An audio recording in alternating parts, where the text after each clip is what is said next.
Between hours of online schoolwork, puzzles, gardening, and music making, my mind drifts, recalling the common days that now seem further away than ever. I tuck my legs beneath my blanket as the setting sun makes the water glow golden outside my window. The horizon of tall evergreen trees beneath the soft lavender and rose-colored sunset is reflected on the lake. I love to pretend that when the wind blows gently across the water, the sun sparkling on the ripples is actually a mermaid's tail. When I was younger, I was completely convinced that mermaids lived in the lakes, and that if I believed enough and spent enough time at that cabin, I would become a mermaid too.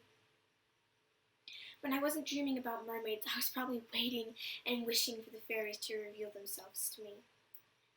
No place can more accurately be called fairyland than that little hill where our cabin sits. The moss seems to be sprinkled with fairy dust, resulting in the brightest green I've ever seen. Just beyond the rock, out of sight from the cabin, is a beautiful fairy forest. Small plants gently flutter over the carpet of moss, and the sun streams through the pine trees in a way that tells me if I could only sit still long enough, without blinking, I'd see the fairies. Mermaids and fairies. For me, only one other place in the whole world holds the same promise of magical creatures. Laguna de Apoyo.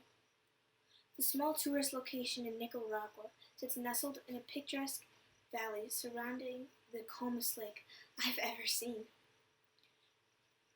Quaint cabins with brightly lit outdoor showers line the stone steps winding down the hill towards the dock. Wide knit hammocks sway gently in the shade, and a bar selling the most fresh, flavorful smoothies and fruit juices sits just steps away from the dock. But the best part is the water.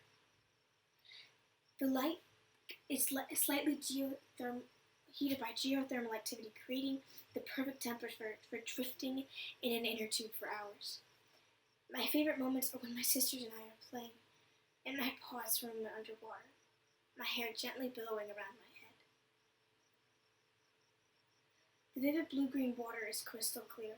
I can almost see the bottom of the lake, and as I look out under the water, I think I see, just for a moment, the flash of a mermaid's tail.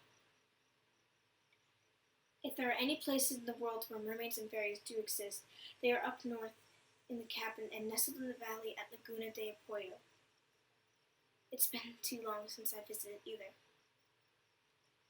Political unrest and travel restrictions have kept me here, where aquamarine lakes and vibrant fairy forests are harder to come by. But I still find glimpses of that enchanting peacefulness woven into the seemingly colorless days. The brightly colored fall leaves, the sunshine warming my back, the frost sparkling on bare tree branches. These simple, yet idyllic images remind me that magic lies in the way I look at the world. I realize now that the cabin and the laguna did more than captivate me with their beauty. They taught me how to find that magical restfulness wherever I go.